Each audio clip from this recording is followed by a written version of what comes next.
y corto.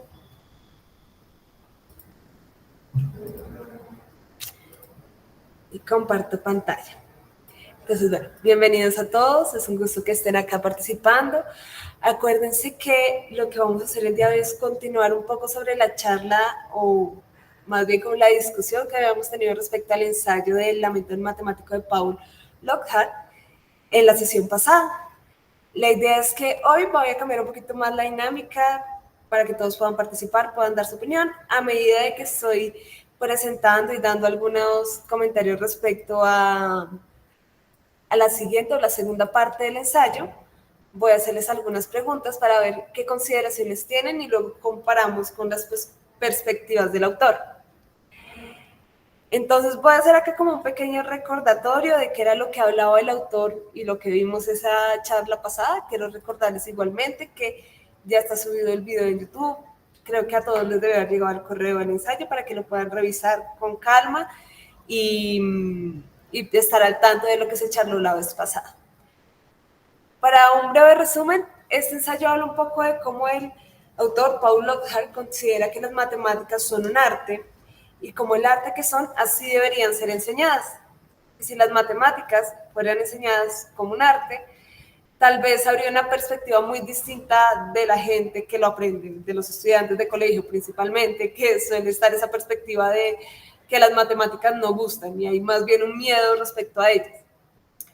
Entonces, con lo último que terminamos la charla pasada, como las conclusiones pasadas, había sido hablando un poco de si considerábamos que las matemáticas eran arte o no, que era el pensamiento, pero respecto al ensayo, hablábamos un poco de, o el autor nos hablaba un poco de qué consideraba necesario para que se enseñaran bien las matemáticas, cómo debería ser eso, dándonos 4 características específicas. Uno, que es enseñarla mediante problemas, que fueran naturales, que fueran interesantes, que vayan de acuerdo a personalidades y niveles de cada una de las personas.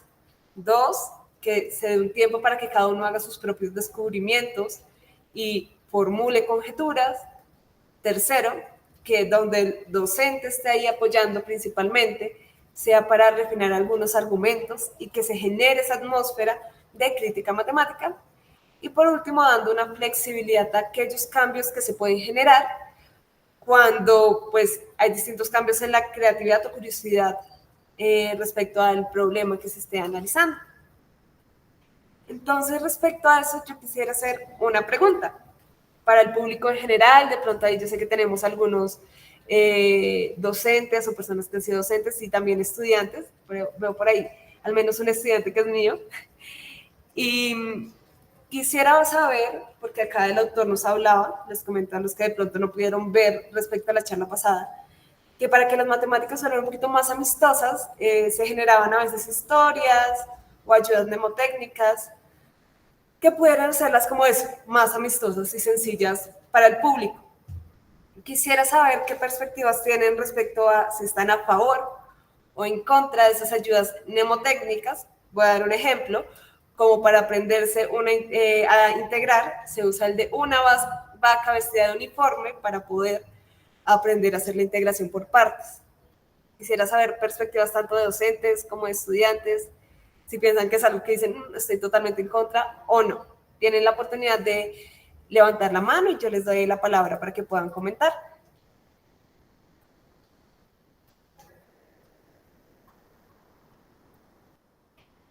Profe Andrei, claro que sí, cuéntanos.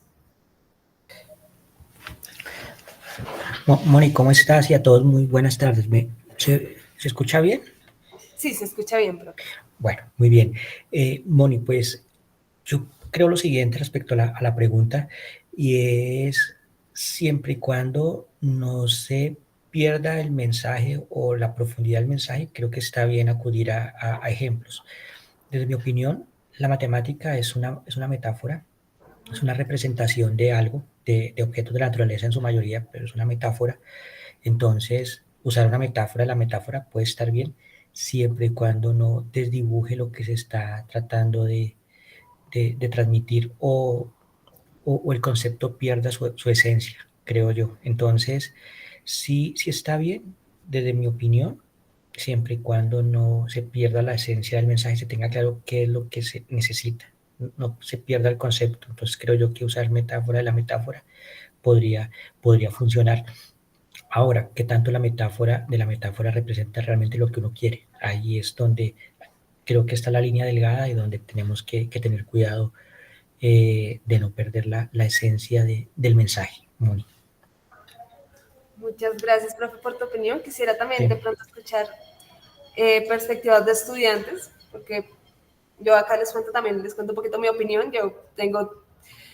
Considero lo mismo que el profesor Andrei, siempre y cuando no se pierda la esencia, está perfecto, pero creo que a veces igual se sigue perdiendo. Por ejemplo, voy con otro ejemplo así, cuando hablamos de que los números pasan a sumar, pasan a restar, pasan a dividir, puede que tenga esa esencia de que suena un poquito más amistoso, más sencillo decir pasa a dividir, pero se pierde la esencia natural de lo que es una ecuación en algunos casos. Pero quisiera tener de pronto perspectivas de estudiantes, alguno que esté por acá que quisiera comentarnos si es algo que dicen, no, a mí la verdad me ayuda mucho ese tipo de ayudas, o dicen, termino más perdido. Vamos a ver si alguno levanta la mano. Tomás, cuéntanos. Hola, profe, ¿cómo vas? Hola, ¿Se me Tomás. escucha? Sí. Sí, No, pues yo estoy supremamente de acuerdo también, precisamente con lo que dices. O sea, creo que es bueno, es útil, sin embargo puede llegar a ser muy peligroso si no se tiene en cuenta realmente qué es lo que se está resolviendo. Entonces, sí, lo que dices, por ejemplo, sobre pasar a sumar, pasar a restar, o sea, pasar abajo, pasar arriba, si está multiplicando, dividiendo, eso, pues ahorita yo soy tutor de cálculo diferencial y hay muchos chicos que llegan a cálculo diferencial en segundo semestre de sus carreras y no comprenden por qué realmente se está pasando a dividir un número si está multiplicando mi variable, por ejemplo. Y son cosas que pues pueden llegar a complicar mucho el entender muchas cosas, el hecho de pues, aprendérselo de esa manera. muchas gracias, Tomás. Totalmente de acuerdo. ¿Alguien más que quiera dar su perspectiva? Igual esto es espacio libre. María Alejandra, cuéntanos. Pues yo creo lo mismo. Lo que sería como lo más adecuado sería primero explicar la teoría y después sí ese tipo de cosas para entender de dónde salen. Y, por ejemplo, lo de una vaca sin cola vestida de uniforme es más fácil como para recordar el proceso, no para hacerlo. O sea, sí y no. Ok, te comprendo. Muchas gracias. ¿Listo? ¿Alguna otra perspectiva al respecto? No veo más manos levantadas. Va a continuar. Entonces, ahí está la idea. Me gusta escuchar como esas distintas perspectivas. Creo que tenemos una idea en común que es siempre y cuando se mantenga el concepto principal y sea más bien una ayuda, más que esa manera de acercárselos, sin mostrarles lo que hay detrás, no hay ningún problema. De hecho, esa es la perspectiva del autor. Es necesario, podría ser útil, pero ¿por qué hacerlas más interesantes de lo que ya son? Porque de entrada ya las matemáticas son muy interesantes. Saber la razón de por qué se usa esa fórmula para para resolver una integral por partes o por qué se despeja de esa forma, es mucho más interesante y mucho más allá atrás de eso que solo pues que la formulita es más sencilla, por decirlo así. Entonces uno se pregunta, bueno, entonces, ¿por qué hay tanta dificultad en enseñar matemáticas? O sea, es muy difícil enseñar matemáticas. Si bien nos da esas recomendaciones, tampoco es tan sencillo decir, listo, las aplicamos de una vez.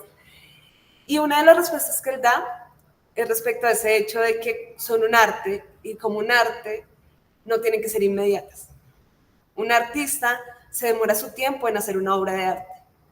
Es decir, que las matemáticas en sí van a ser un proceso que es contemplativo, que es lento, que es un trabajo duro, es un trabajo creativo, que no tienen que ser inmediatas. Creo que eso es lo que se busca muchas veces, que sea inmediata, que el estudiante aprenda ya, que tenga la información ya. Y no, como el arte, una obra de arte no se hace de un día para otro.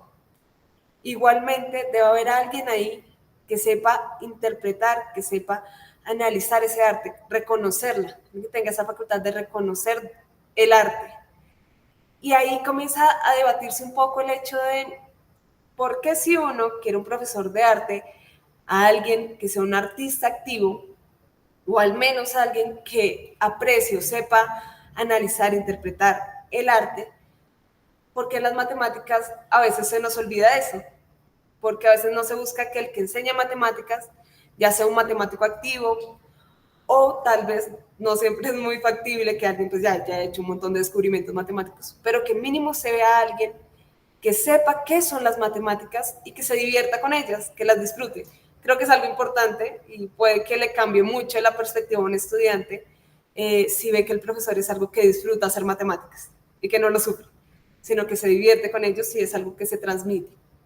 Porque pues al final esa es la idea, enseñarle a la gente, mantenerlos activos en ese proceso de enseñanza, y una de las mejores maneras es mostrar la belleza que tiene. Porque es que al final los alumnos no son ningunos extraterrestres que vean las cosas distintas, no, reaccionan a la belleza, a los patrones, y tienen una curiosidad natural. Y así mismo toca responderles en las clases, toca darles respuestas que sean, enseñarles de una manera que sea orgánica, que sea natural. Básicamente, nosotros aprendemos algo porque en ese momento queremos conocer sobre ese algo, no porque pensar, eso nos va a servir a futuro. No necesariamente. Si yo quiero aprender a tocar piano ahorita es porque quiero aprender a tocar piano ahorita, no porque en un futuro de pronto necesite tocar piano para algún evento. Entonces, acercarlo más desde esa parte. A los niños chiquitos tal vez no hay necesidad de enseñarles ya a sumar. De pronto podemos enseñarles a jugar, enseñarles a desarrollar su pensamiento deductivo, darles juegos como el ajedrez, como el Go, darles rompecabezas y desarrollar ese pensamiento matemático, creativo, que mantiene a la gente como más interesada en aprender, en especial los niños chiquitos que se pierden un montón, y ya si uno de entrada asusta a un niño chiquito con las matemáticas, pues se vuelve una bolita de nieve. Entonces, vendría esa pregunta que es interesante decir, bueno, pero es que en los colegios no es que se esté buscando crear filósofos, grandes pensadores, sino que a veces el objetivo de enseñar matemáticas en el colegio es que alguien que salga del colegio tenga un control de la aritmética y pueda ser un miembro productivo de la sociedad. Vuelvo a hacer esta pregunta a cada ustedes que consideran qué perspectivas pueden tener respecto a eso. Así consideran que es necesario que las matemáticas que se enseñan en el colegio sean para que las personas sean miembros productivos en la sociedad, miembros que sirvan en sociedad. También ahí pueden levantar la mano, también pueden escribir en el chat, si de pronto alguien no puede hablar, puede escribir también.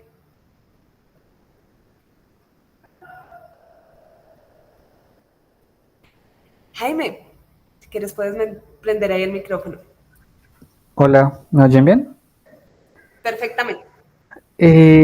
Bueno, es que yo con eso siempre he tenido un conflicto porque, bueno, con el sistema de educación y con la forma en que vemos actualmente, por ejemplo, no sé, no tanto por ejemplo el colegio, sino la universidad, ¿no? Uno visualiza en estos momentos, por ejemplo, la formación como un camino para tener una solvencia económica, ¿no? Por ejemplo. Pero la esencia de la educación para mí, o por lo menos de la universidad, del colegio, es aprender por pasión y no por obligación bueno, tengo que comer, ¿no? Necesito dinero para comerse. O sea, por ejemplo, en mi caso, cuando yo entré a estudiar matemáticas, yo entré a estudiar matemáticas no pensando en voy a volverme millonario o tal, ni siquiera sabía que en estos momentos, por ejemplo, la carrera iba a ser como tan interdisciplinar como con otras áreas, por todo eso la inteligencia artificial y demás, sino que yo entré a estudiar matemáticas fue más por una cuestión de pasión, de quiero hacer lo que me gusta, saber un poquito más de esto y ya, ¿sí? Obviamente en el contexto de ahora tenemos que pensar en eso de qué, de bueno, necesito sostenerme económicamente para, ¿sí? Pero la idea principal para mí no era esa. Y yo creo que ese pensamiento debe venir desde abajo, o sea, desde el colegio, desde el momento en que uno se empieza a encontrar ese tipo de cosas que a uno le gustan. ¿Sí? Porque yo, por ejemplo, en el colegio, yo me acuerdo que yo era como el único de la clase que quería matemáticas. Y yo me acuerdo que cuando yo estaba como en octavo grado, que fue cuando me encontré el álgebra, teníamos 3 horas de matemáticas seguidas y yo era el único niño feliz. ¿Por qué? Porque yo era fascinado encontrando casos de factorización, viendo cosas nuevas de productos, como era tal cosa. Bueno, sí, y era una cuestión de gusto, de pasión, de, no sé, ver cómo se me estaban dando las cosas en las matemáticas y que me estaba encontrando cosas muy lindas, ¿no? Muy artísticas, digámoslo de esa forma. ¿Sí? Entonces yo creo que, eh, no sé, el, el asunto tiene que ser con mucha pasión, ¿no? Por eso y es donde se encuentra, por ejemplo, no sé, eh, cuando uno enseña matemáticas y uno transmite ese tipo de pasión, ese gusto, cambia también mucho las perspectivas, ¿no? Y empieza sin querer a formar lo que dice ahí, ¿no? Por ejemplo, buscar crear filósofos, o sea, sin creerlo, crean matemáticos, entre comillas, ¿sí? Porque es despertar el gusto al resto de las personas, para mí es algo muy valioso, ¿no? Motiva mucho. Totalmente de acuerdo. Sí, sí, sí. De hecho, pues un poco más adelante vamos a tener la perspectiva muy similar al hecho de las matemáticas, bueno, la enseñanza de las matemáticas no necesariamente debe ser como con el objetivo de ganar o no dinero, o de ser un profesional, etcétera. Por acá Michael nos dice, para mí la enseñanza de las matemáticas debe ser de utilidad, que aunque hayan personas que no las estudien o sigan, sí deban de tener un conocimiento básico con el cual vean su utilidad y aplicación en la vida diaria. Gracias Michael por tu opinión. De hecho, acá antes de continuar, vamos a ver la perspectiva del autor, a ver si se alinea un poco más desde el lado de Michael o un poquito más desde el lado de Jaime. Vamos a escuchar al profesor Andrei qué es lo que nos quiere contar. Gracias, Moni. Bueno, no estoy de acuerdo con Michael. Pensar en darle utilidad a todo creo que no es una buena forma, desde mi perspectiva, de ver la vida. Hay un libro que fue muy popular en la carrera, seguramente, Moni, tú lo recuerdas, que de nuestro amigo Alejandro hizo bastante popular, la, la utilidad de lo inútil. Si lo recuerdas, Sí, que Alejo era fanático y sí. lo compartió muchas veces.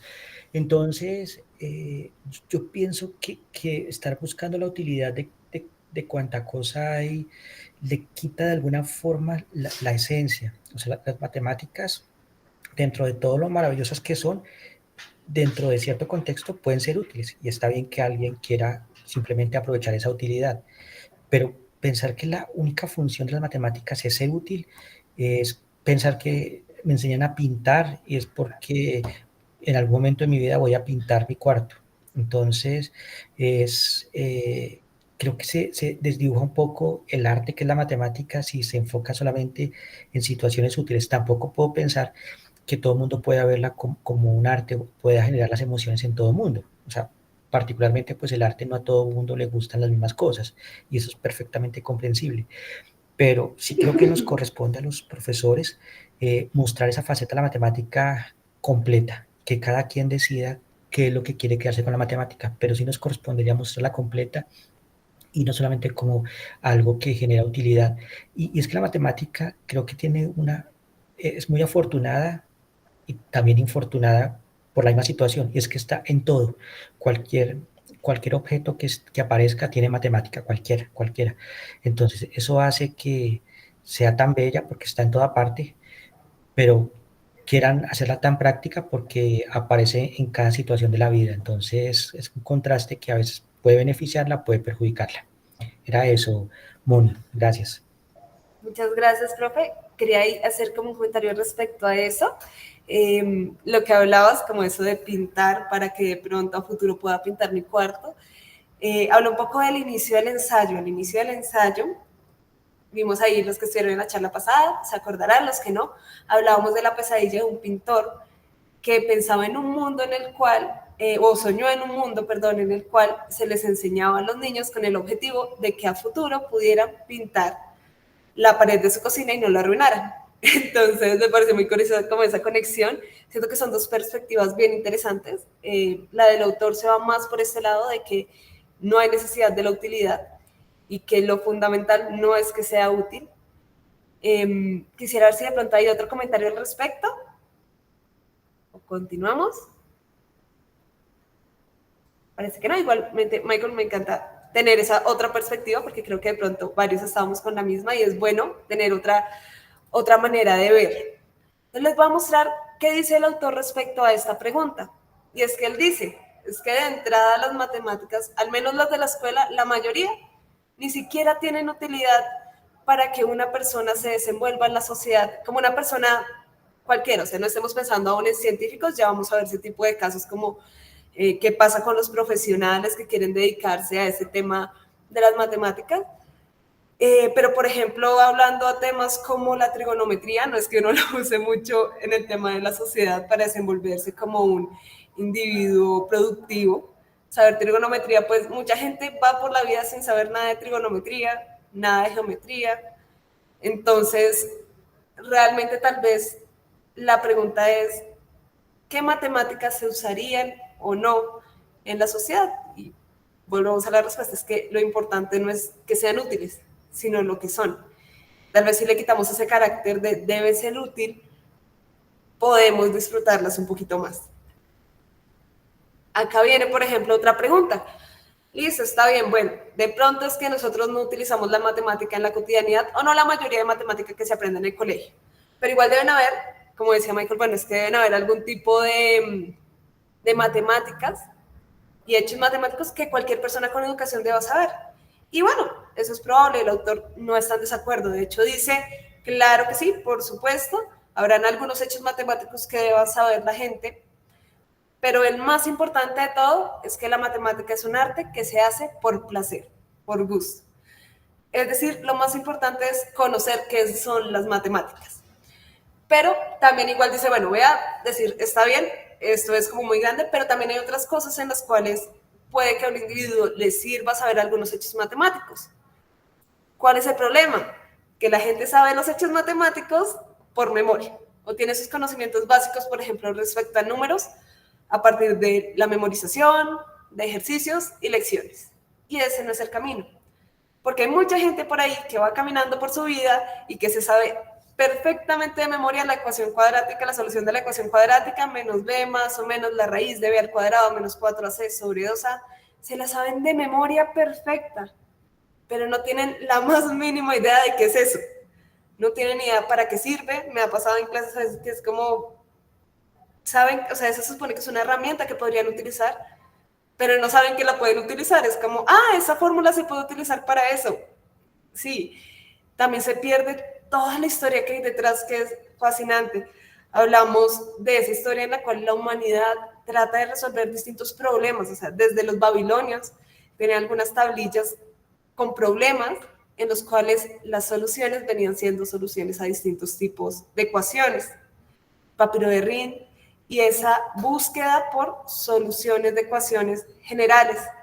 Esa época en la cual habían competencias de personas buscando soluciones a ecuaciones, que son historias muy interesantes y muy importantes que no se enseñan.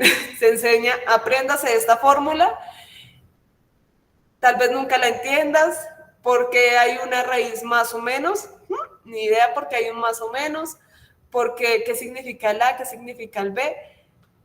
Entonces, sí es cierto, las personas deben tener algunos conocimientos matemáticos básicos, totalmente de acuerdo, pero no tenerlos por tenerlos.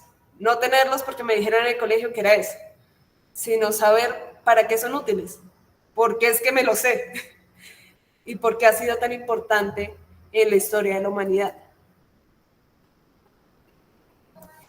Y es que para la gente es mucho más sencillo aprender cuando el resultado se deriva de algún proceso, cuando de pronto tienen algún tipo de problema que tengan que resolver. Entonces vamos a seguir con la analogía acá de las matemáticas como un arte y vamos a hablar de la poesía. ¿Qué pasa para que alguien aprenda poesía?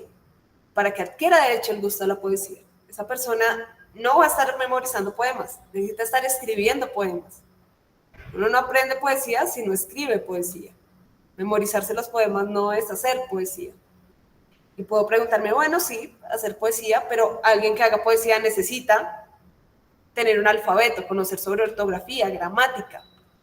Necesita caminar antes de correr, necesita tener como esas herramientas antes de correr. Pero sí, no. Tal vez lo que necesitan es un objetivo al que llegar. Y esas herramientas previas se pueden pulir en el camino. Pensemos en un niño que escribe alguna poesía y esa poesía probablemente esté llena de errores ortográficos, errores en gramática, pero no va a quitar la belleza de la poesía. Lo mismo con una pintura. Puede que no sepa nada de teoría del color, pero la pintura igual tiene un carácter significativo muy fuerte. El niño inventándose una canción no sabe nada sobre qué es un pentagrama, no sabe nada sobre cómo se hace la música formalmente, pero igual está generando música. Y uno se pregunta, bueno, pero es que las matemáticas es distinto, porque es que nosotros tenemos un lenguaje específico, tenemos unos símbolos específicos muy puntuales y uno necesita conocer esos símbolos, esas teorías, esas fórmulas previamente para poder hacer matemáticas. Y el autor nos dice, no señores, no se confundan, porque las matemáticas no son un lenguaje, dice que son una aventura. ¿Pero a qué se refiere con eso de que son una aventura? Es más bien esa búsqueda de las ideas, resolver los problemas. Decir que las matemáticas son un lenguaje y que los matemáticos hablamos otro idioma, es como decir que los músicos hablan otro idioma porque sus ideas decidieron expresarlas en un pentagrama, con punticos, con rayas, de una manera distinta. Y pues no, es como decir, un niño no puede hacer música si no sabe toda esa teoría musical. Y yo sé que muchas personas tal vez alguna vez hayan iniciado en el mundo de tocar algún instrumento y muchas personas son muy buenas tocando instrumentos y tal vez nunca han visto nada de teoría musical y pueden tocar un instrumento de manera maravillosa. Entonces son herramientas, pero no significa que la esencia de ese arte sean esas herramientas. Y acá viene eso, como las matemáticas trata de ideas, son ideas. Esas ideas, esas buenas ideas, trascienden a los símbolos que nos ayuden a comprenderlas. Son mucho más allá que eso. Decía Gauss, lo que necesitamos no son nociones, no notaciones. Lo fundamental y lo principal de las matemáticas no son las notaciones que se puedan dar. Y acá viene ese tema que hablábamos un poquito, respecto a listo. Entonces, dejemos de lado el hecho de que sea necesario un idioma específico, de que todas las personas necesitan saber al menos lo mínimo de matemáticas. Pensemos en aquellos que quieran en algún futuro en la universidad estudiar carreras que sean respecto a ciencia o ingeniería. ¿No sería importante que para ellos se les enseñe matemáticas? Y acá quería decir como ese comentario respecto a lo que dijo Jaime en algún momento, y era que enseñar era más allá de querer preparar a la gente para una carrera, más allá de decir, es que con esto van a ganar dinero y sobrevivir, sino que lo que propone el autor es que se enseña para iluminar a las mentes de las personas, no para prepararlos como los profesionales del futuro.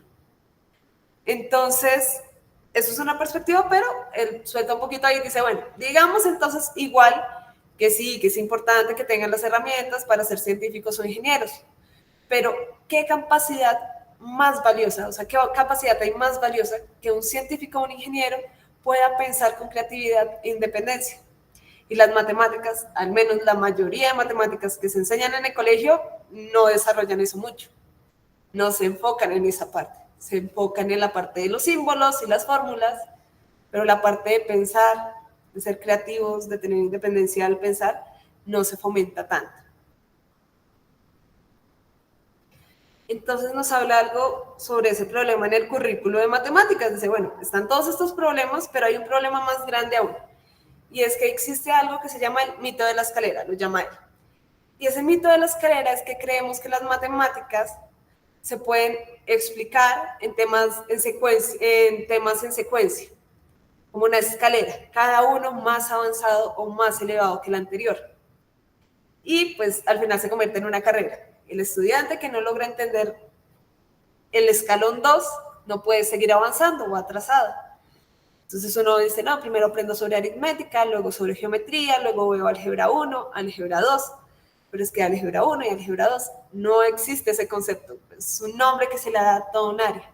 Y nomás pensar en la historia de las matemáticas como no es que se hayan desarrollado de manera en escalera. Distintas matemáticas, distintos campos de la matemática se desarrollaban al mismo tiempo, tanto que a veces desde distintos campos se llegaban a soluciones similares. Entonces no es que sea realmente una escalera, no es un escalón de temas, yo ya vi este, ya puedo ir al siguiente, y no debería de pronto ser visto así en el colegio. En la universidad ya podríamos debatir un poco más respecto a eso. Y peor aún, que es que ni siquiera es una escalera de temas. Pareciera que todo fuera una lista de notaciones que se debe seguir una tras de otra. ¿Qué significa eso?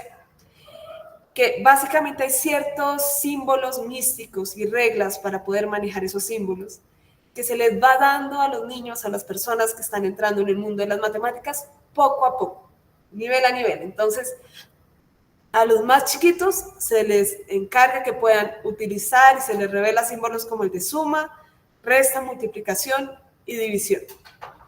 Y si ya más adelante se avanzan, podemos confiarles a que traten de utilizar el símbolo de raíz. Y ya luego, si están un poco más avanzados, se les muestra los símbolos X y Y como variable. Y todo el tema de los paréntesis. Y luego se adoctrina, acá lo dice muy fuerte, se adoctrina respecto al uso de seno, logaritmo y f de x, aunque no conozcan respecto a qué significa un seno, un logaritmo y el concepto de que es una función.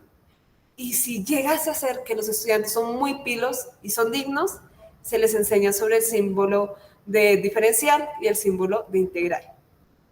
Y toda esta escalera que fue escalonando en símbolos, sin que ellos tengan ninguna experiencia matemática significativa, sin que realmente entiendan qué significa. ¿Qué es una raíz? Ni idea cómo sirve. Yo solo sé que si tengo x al cuadrado a un lado igual a 1, para cancelar ese cuadrado saco una raíz. Y ya. Y más o menos ahí saben manipularlo. Pero se pierde la noción de qué hay detrás.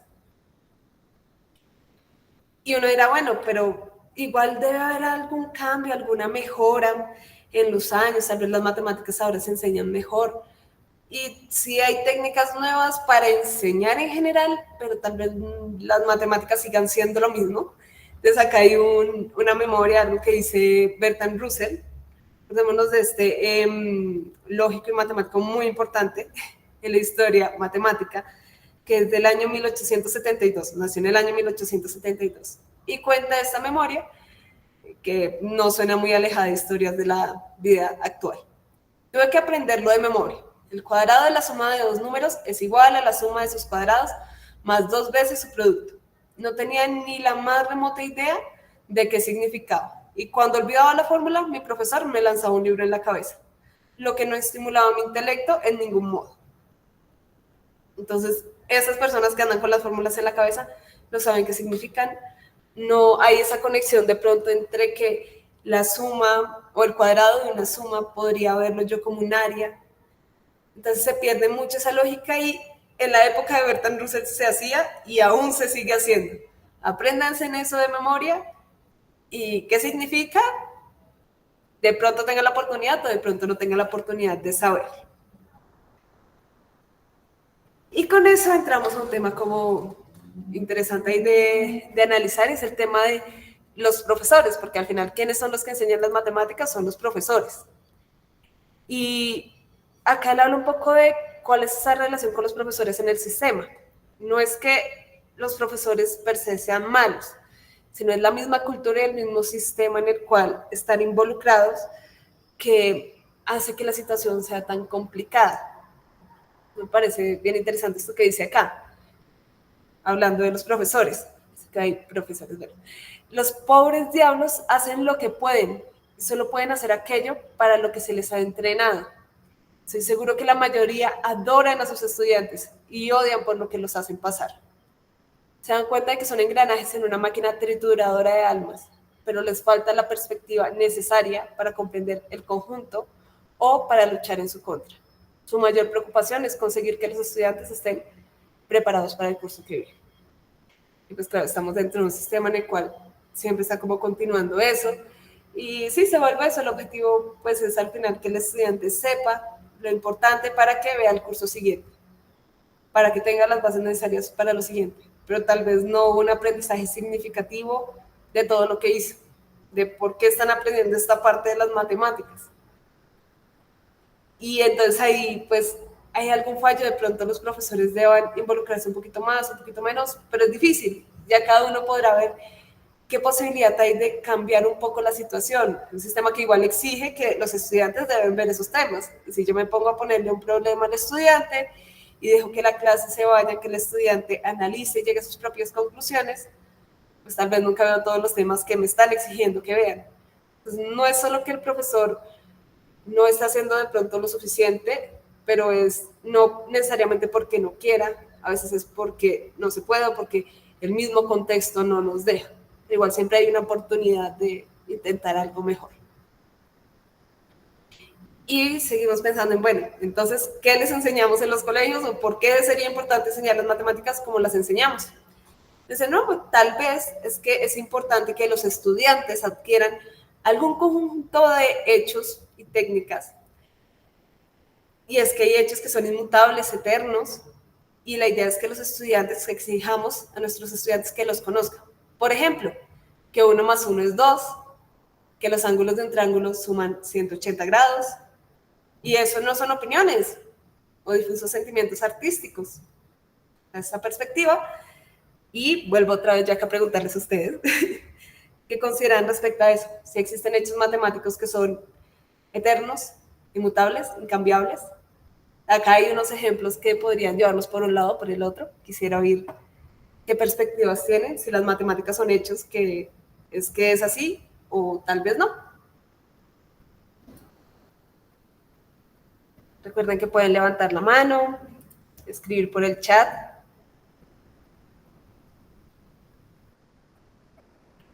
Profesor Andrei, cuéntanos. Gracias, Moni.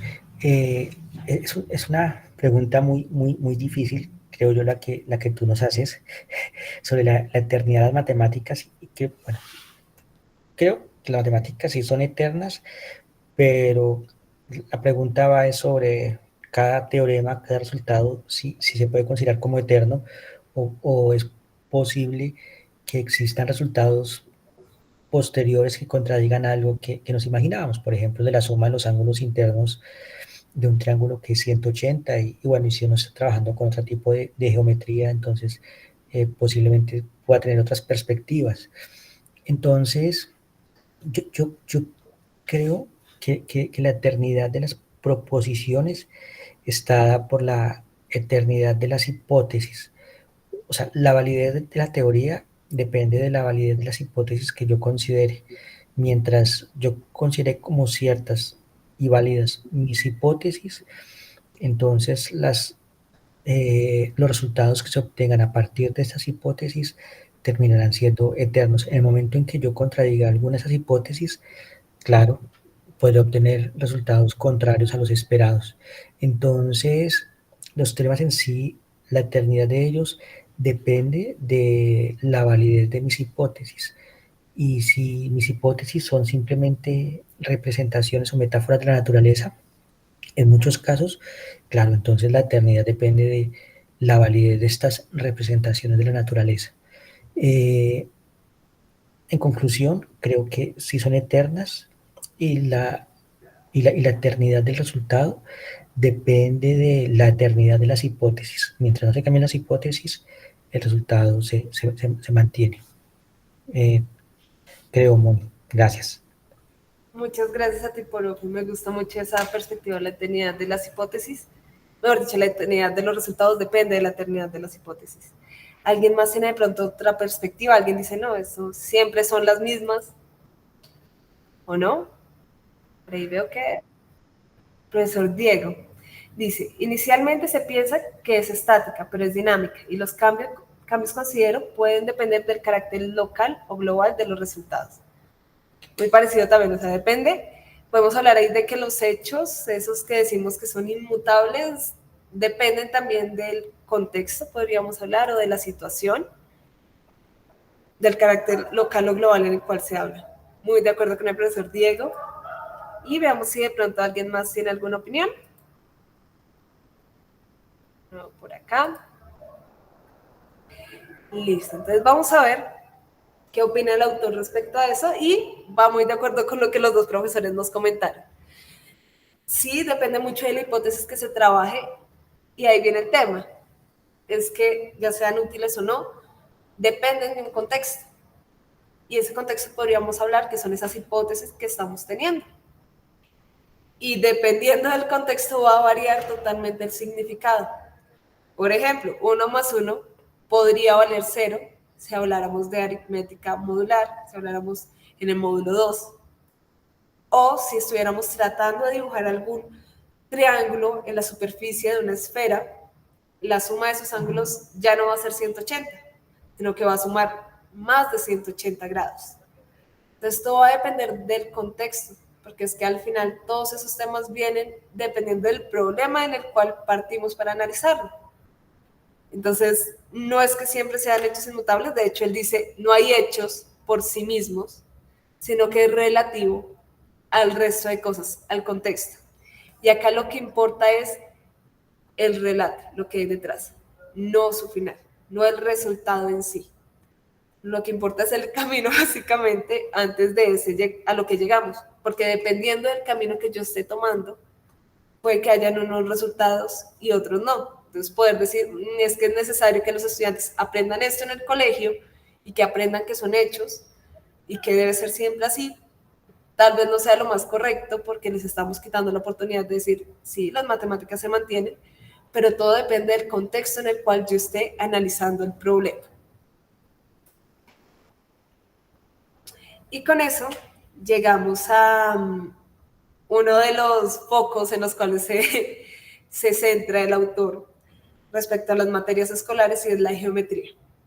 Esta recibe una fuerte crítica y de hecho la llama que es un instrumento del demonio. ¿Por qué? Porque dice que es un lobo con piel de cordero. Es decir, que la geometría escolar se presenta como que es el momento donde el alumno tendrá la oportunidad de auténticamente tener razonamiento matemático, que es lo que se ha estado quejando durante todo el ensayo, que no hay razonamiento matemático, pero que al final esta materia de geometría, como se suele dictar, realmente envenena el entusiasmo de los estudiantes, elimina la capacidad de pensar acerca de las matemáticas de un modo natural e intuitivo. Entonces, perdón, acá antes de eso, si él habla tanto pues de las matemáticas como un arte, pensemos en la geometría, quisiera saber si alguno tiene alguna idea o alguna consideración de un acto que digan que es muy artístico desde las matemáticas. Es decir, algo de las matemáticas que digan, este es el acto más artístico que tienen las matemáticas. Entonces, otra vez, si quieren pueden levantar la mano, colocar en el chat sus perspectivas. Vamos acá.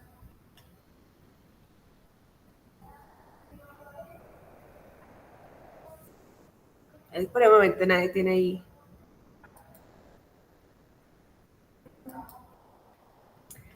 Y por el momento no hay respuestas. Yo quiero mostrarles unas como desarrollo algunas ideas. Bueno, y el profesor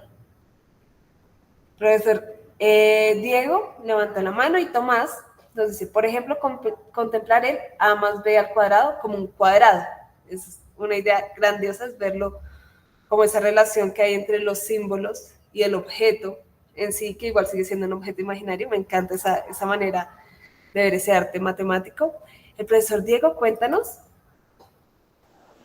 Pues no sé si se pueda considerar como el más artístico, pero hay unos que me gustan, por ejemplo, uno con números primos, puede generar imágenes e incluso puede reproducir el rostro de una persona en particular. E incluso como se hacen en películas antiguas, uno puede pasar una imagen tras otra usando solamente números primos y poniendo la información del número primo escrita en diferentes filas y el mismo tono de cómo van los números dan la información de la imagen y pasar una imagen sobre otra, hasta uno puede hacer películas. Eso pues es algo bien bonito allí que uno podría tener. Genial, pero no conocía eso. Me parece maravilloso, me parece hermoso esas conexiones. Vemos también que la matemática está súper involucrada, perdón, en el arte, en muchos campos del arte. Y uno de los actos artísticos de los que habla el autor dentro de la matemática, que puede ir un poco lista a la aplicación, pero él habla un poquito más desde qué es la matemática en general, lo que hace un matemático, por ejemplo.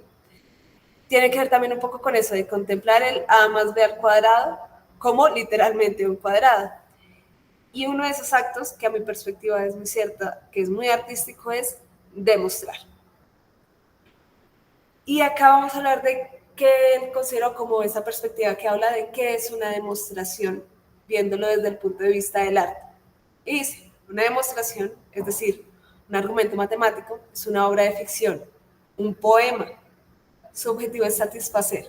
Una prueba hermosa debería explicar y hacerlo de un modo claro, profundo y elegante. Debería conquistarlas. Entonces acá podemos ver otra perspectiva de un acto matemático que es muy, pues que es arte, podríamos decirlo de esa manera, que es demostrar. ¿Y eso qué tiene de conexión con la geometría? Más que todo con la geometría que se dicta en los colegios, que se da esos primeros avances en algunas de las demostraciones. Y acá viene ese lobo vestido de cordero, de oveja, ese lobo vestido de oveja, que pues realmente no se cumple con el objetivo de que es una demostración. Entonces, primero habla de que el formato en el que se enseña la geometría para los niños es súper inapropiado, porque tiene algunas cosas que no son necesarias, al menos para los primeros acercamientos a la geometría. Lo primero es el uso excesivo de notación. Entonces, pensemos que tenemos dos líneas que se cruzan. ¿Y qué sucede en la geometría? Yo podría llamar a una línea, por ejemplo, a esta línea de acá, nota línea que dice, llamar la línea 1, y a esta otra, llamarla línea 2. Podría llamar al ángulo que se arma acá ángulo 1, ángulo 2, ángulo 3, ángulo 4. Pero en lo que se enseña con geometría, prefieren más bien tener esa notación formal, donde es necesario tomar dos puntos arbitrarios A, B, que conecten la recta, y escribirlos como AB con la línea arriba, porque si no lo escribo con la línea arriba va a significar algo distinto. Hablar de que P es el punto que lo intersecta. Tomar esta notación para hablar de ángulos, hablar de congruencia de ángulos. Y entonces, vuelvo a lo mismo, no es que el formalismo esté mal, pero un primer acercamiento desde el formalismo podría llevar a que uno se desencante. ¿Cuál es la necesidad de que sí o sí toca aprenderse esas fórmulas ahí? Esa manera de notación específica que si no se escribe correctamente, entonces no está bien hecho. Más que todo para un niño que está pues, teniendo esas primeras experiencias con la geometría. Otro de los errores es que se le va a denotar alguna proposición a la situación que pasa con algún nombre absurdo en la formalidad como postulado, tal. Y este postulado me dice, el ángulo que está entre A, P y C, este de acá, es igual o es congruente al ángulo que hay entre B, P y D. Y todo con el formalismo. Y por último, porque es algo que uno lo ve ahí, pareciera que es, ¿cómo decirlo?, casi obvio, es notorio que eso pasa, y es que toca demostrar que eso sea cierto, como diciéndole a los chicos, su intuición está fallando totalmente, hasta que no la demuestren, no es cierto. Y vuelvo a lo mismo, las demostraciones son importantísimas, la notación es fundamental, obviamente el autor lo reconoce, pero no para un niño que está iniciando a conocer el mundo de la geometría. Y entonces se les muestra una demostración de este estilo, donde se les dice cuál es la afirmación y la razón por la cual esa afirmación es cierta. Y esto es lo que se puede mostrar en algunos casos, diré que sean todos, pero en varios casos, específicamente en los que habla el autor, eso es lo que se puede mostrar como una demostración, que viéndola así, no parece que concuerde mucho con la poesía de que estamos hablando. Es un poquito más como paso a paso de qué es lo que sucede, un poquito más técnico, como más seguir un instructivo. Entonces nos dice que en vez de un argumento inteligente y agradable, escrito por un ser humano de verdad, en alguno de los múltiples lenguajes naturales que manejamos en este mundo, se proponen este tipo de pruebas sin alma, burocráticas y oscas. Básicamente esta prueba de acá, que pues es muy rígida y no da como ese gusto de la poesía dentro de su perspectiva. Y es que acá dicen, sí es importante las demostraciones formales y rigurosas, ni siquiera más adelante, también es importante para los niños. No hay un brazo a torcer. Listo, es importante también para los niños, pero no en todos los casos. Es importante solo en los casos en que haya una crisis, porque descubrimos que los objetos imaginarios que estamos viendo se comportan de una manera totalmente contraintuitiva. Cuando aparece algún tipo de paradoja y necesito usar mis argumentos para encontrar la respuesta a eso. Como un ejemplo, nos muestra este caso de un triángulo dentro de un semicírculo realmente.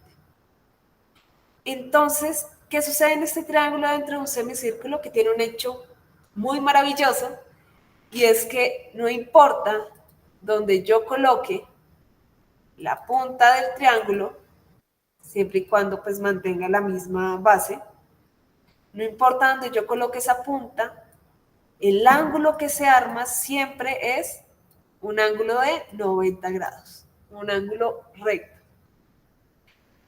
Es un problema que es maravilloso para analizar porque es contraintuitivo. Uno diría, eso no parece tan natural que sea cierto. Y ahí es donde uno debe ingresar como parte para los estudiantes, para que la matemática ingrese en los estudiantes con este tipo de problemas, donde la intuición nos hace fallar, nos hace tener dudas, donde tenemos un grandioso problema matemático, el cual es una maravillosa oportunidad para ejercitar la ingenuidad y la imaginación, tratando de darle una respuesta a este problema. ¿Por qué sucede eso? Dar una demostración. ¿Qué pasa? Que esa curiosidad, al menos desde el colegio en esta materia, se quita totalmente. Inmediatamente se muestra esto, se muestra el teorema de que siempre se cumple y su demostración. No hay oportunidad para siquiera preguntarse, ¿será que es cierto? ¿Será que no? No, ya de entrada te dicen, siempre es cierto. Y acá está como está demostrado.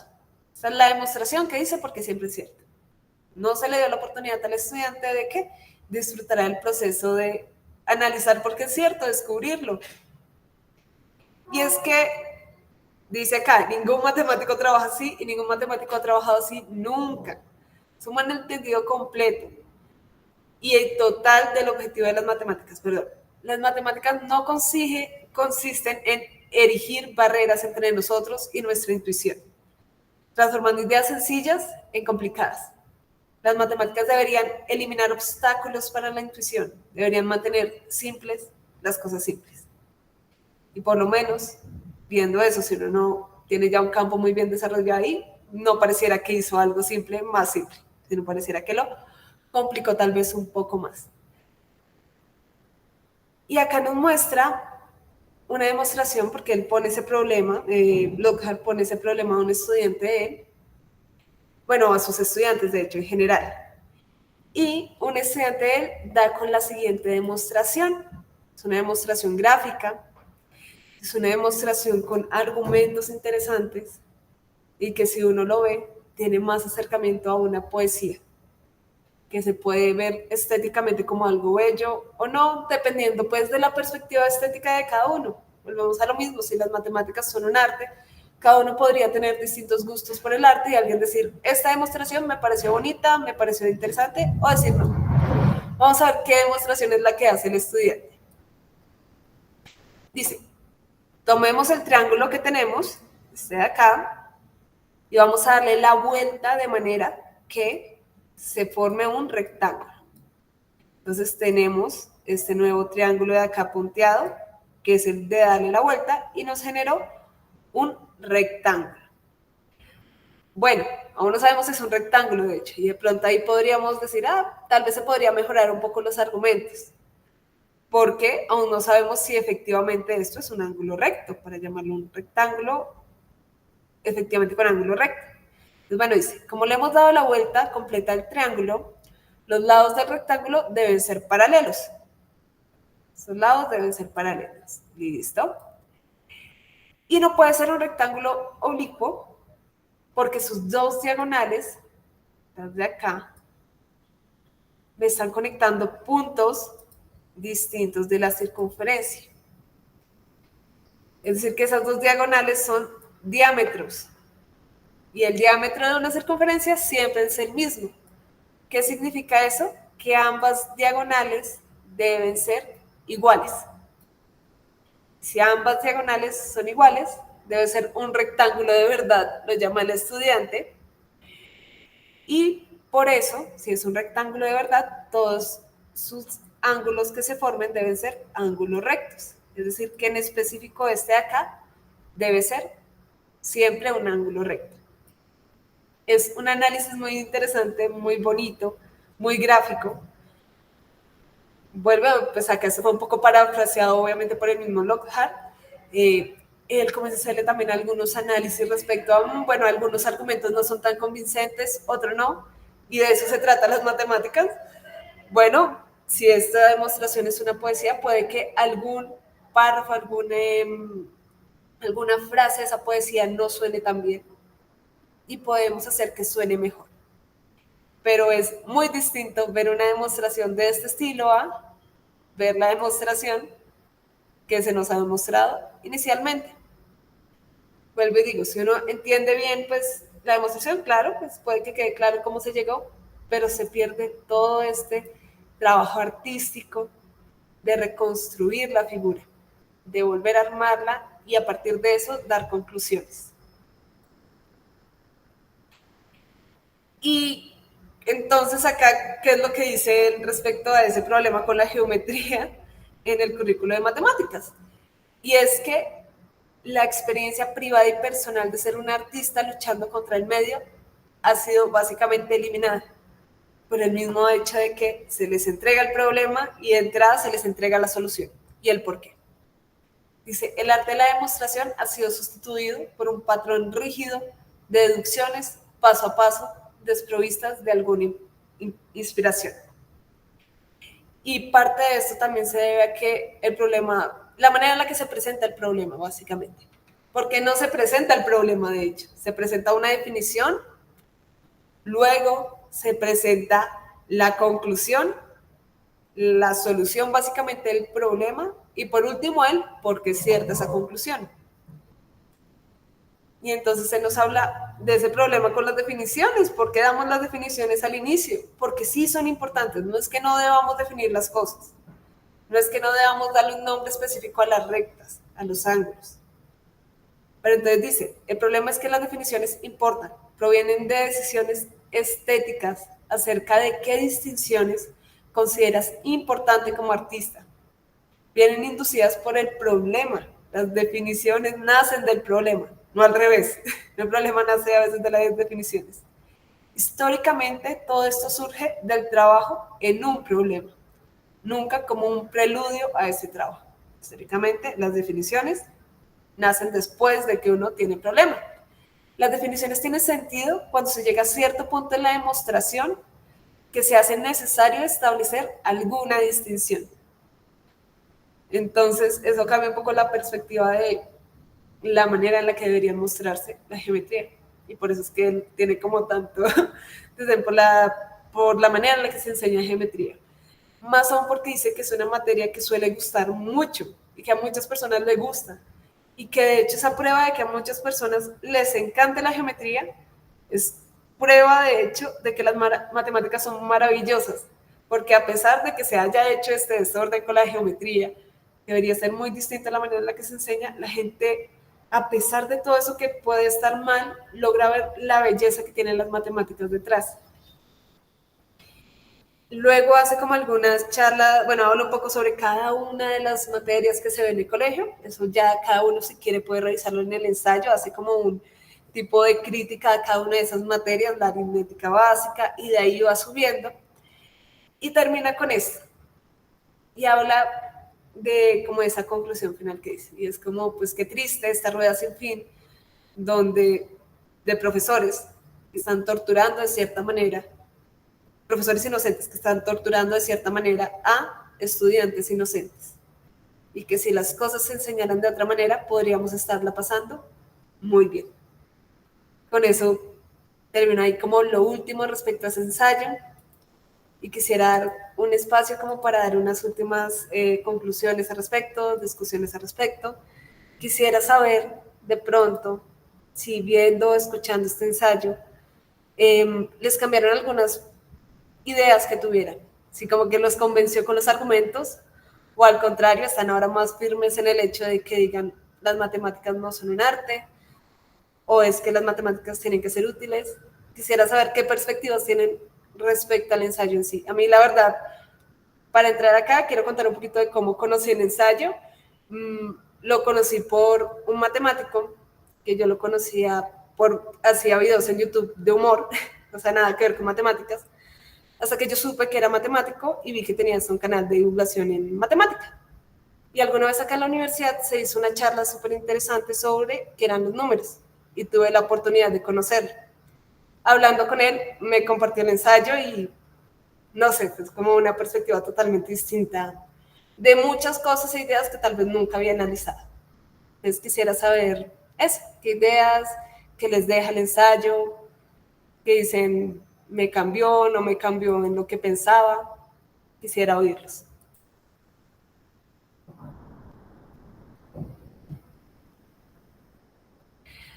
Profe Andrei, cuéntanos.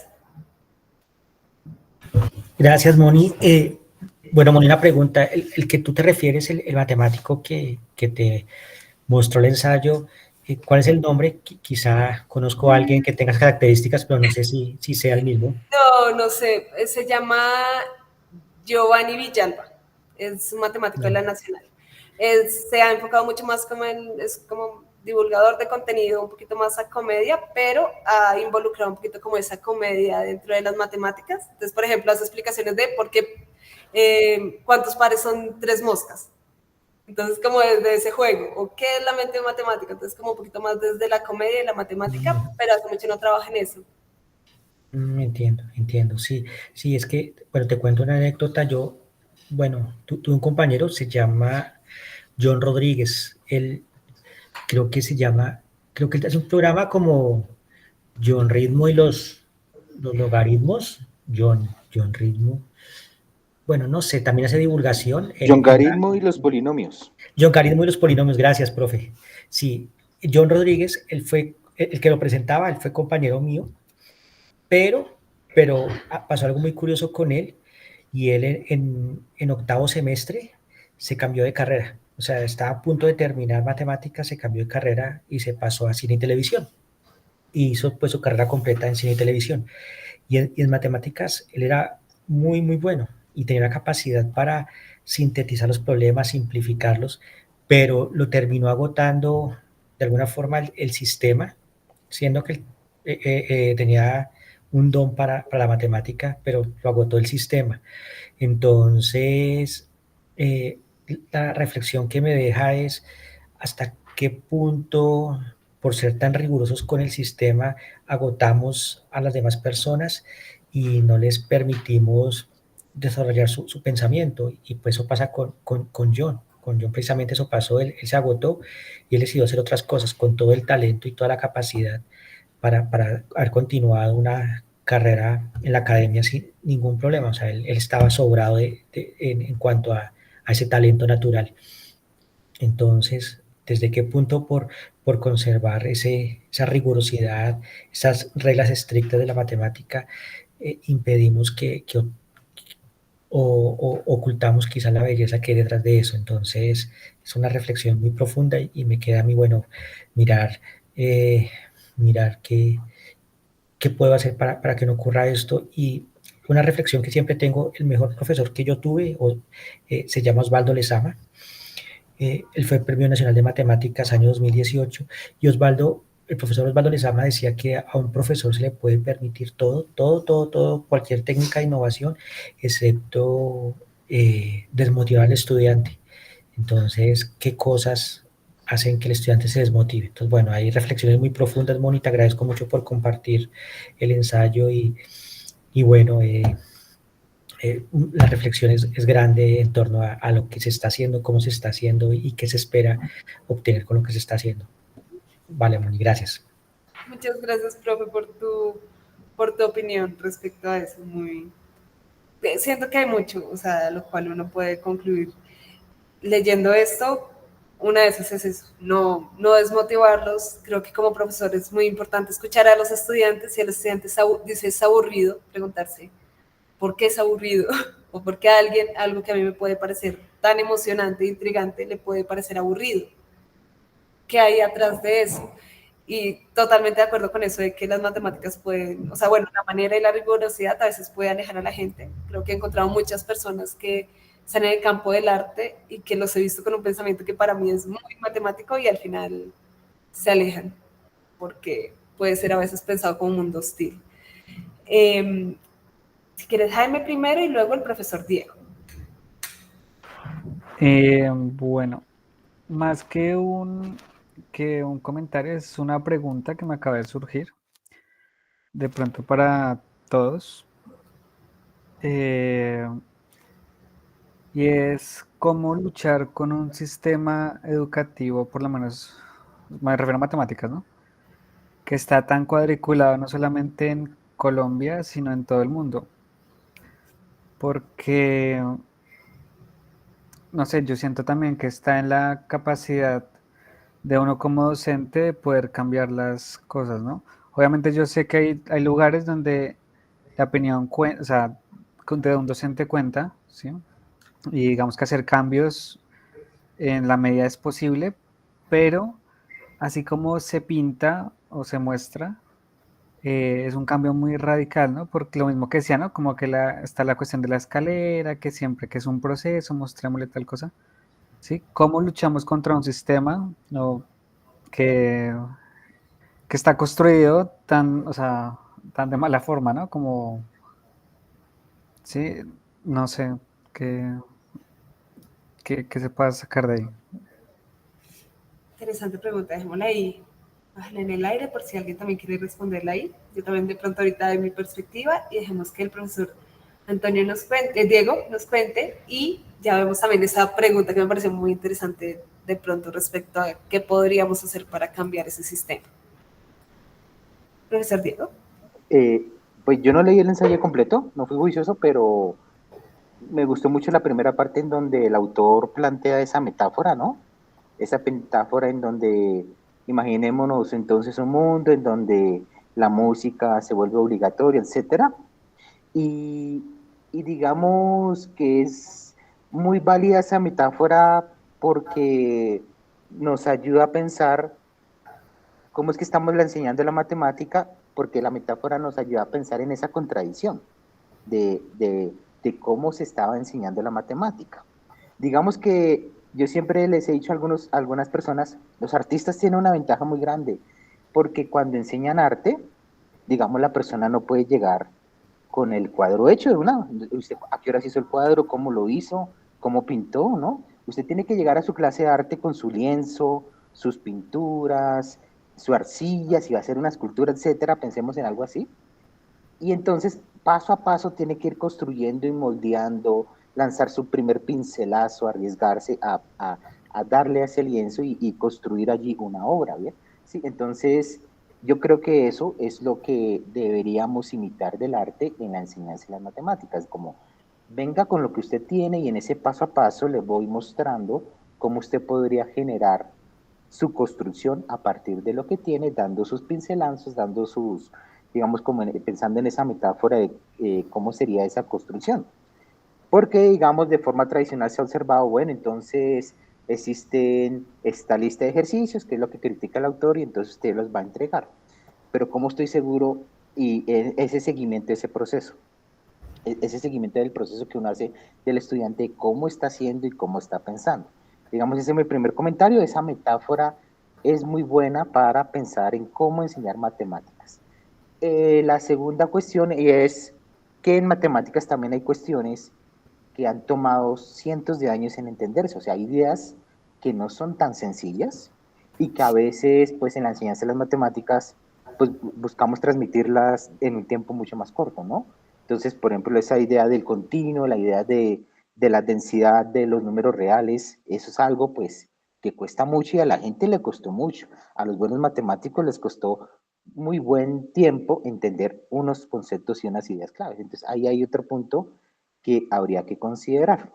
Y ya dentro de mi perspectiva, digamos, lo que comentaba el profesor Andrei, no sabía que él era matemático, pensaba que él era un actor contratado en ese momento por las personas de física que estaban haciendo el programa, pero creo que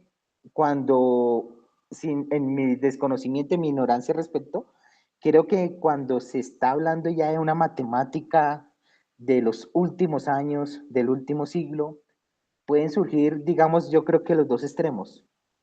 Pensando en lo que la profesora Mónica decía de esa poesía, puede haber una situación en la cual es muy fácil ya identificar la poesía, pero puede de pronto haber áreas en las cuales no se ha identificado la forma de transmitir esa poesía o todavía no se haya alcanzado a ese punto de ver la poesía en esas matemáticas y es donde ahí vemos como ese choque, como ese rigor fuerte que a veces no tendría sentido en eso. Y con respecto a la pregunta que hacía Jaime, sí, creo que es Jaime, eh, si no estoy mal, uno de los modelos pedagógicos que quiso innovar en Colombia fue uno del profesor Julián de Subiría. Ese profesor, creo que para desmarcarse dentro del sistema educativo, dentro de la normativa nacional, ofreció inicialmente la educación no a cualquier persona, sino a personas que tenían ciertas características. Entonces se logró desmarcarse un poquito de lo que le exigía el Ministerio de Educación y tuvo como mayor libertad en implementar diferentes métodos. Evidentemente, pues hay que pensar en los cambios, hay que pensar en esos cambios y ver pues cómo podemos mejorar nuestra enseñanza de las matemáticas. Muchas gracias.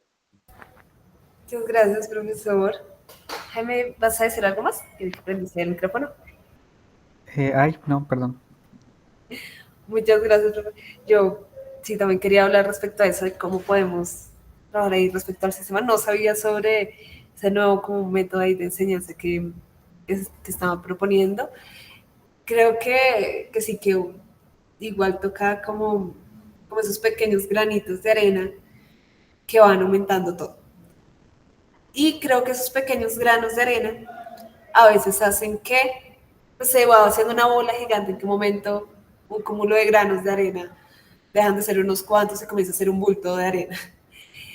Y poco a poco con esos granitos de arena, por ejemplo, con profesores que en serio muestren ese amor por las matemáticas y logren transmitirlo, se va cambiando un poco la perspectiva y sea al menos que los estudiantes no se sientan alejados o asustados de ella, sino que se sientan como acercándose más a ella. Creo que puede que a muchas personas las matemáticas son una perspectiva totalmente distinta, si les gustan o no, dependiendo de quién les dictó en el colegio. Si el profesor que les dictó en el colegio se veía que las amaba, puede que sean personas que en serio les gusten. Así sean personas que digan, no, yo soy malísimo, pero entienden que son las matemáticas, entienden el disfrute de ellas.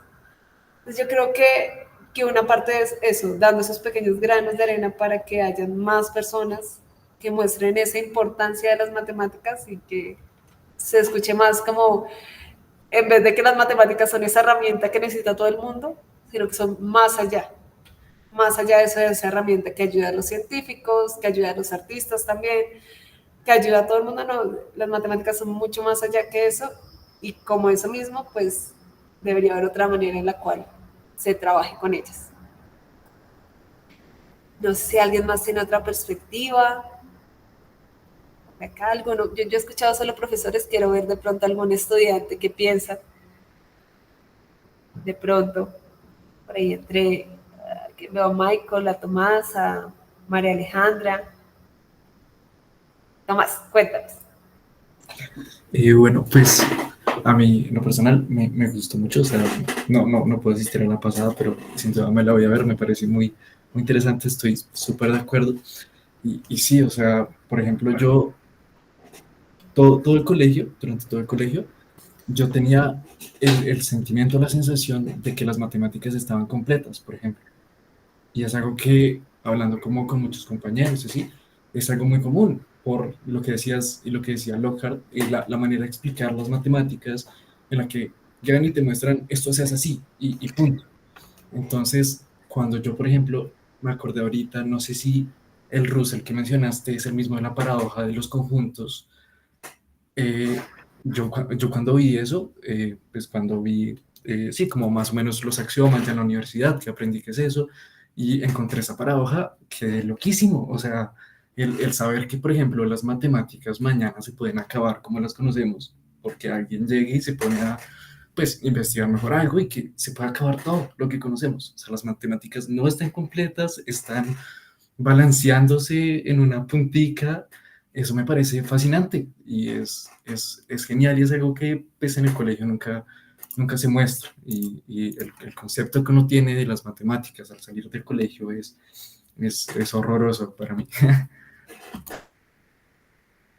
Muchas gracias, Tomás, por contarnos tu perspectiva. Creo que es algo cierto. Podríamos también pensar en eso, en cómo se cambia o cómo cambiar esa perspectiva de las matemáticas y podría ser desde la historia, mostrar de dónde nacen los conceptos que no están acá porque sí, sino que hubo una lucha, que hubo personas que duraron años y años y años buscando respuesta y que no es tan sencillo como lo que podría uno mostrar. Ah, es así y ya, esa es la respuesta.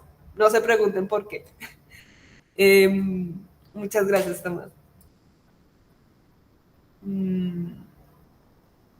No, por acá alguien más, pronto en el chat. Bueno, pareciera que no hay más.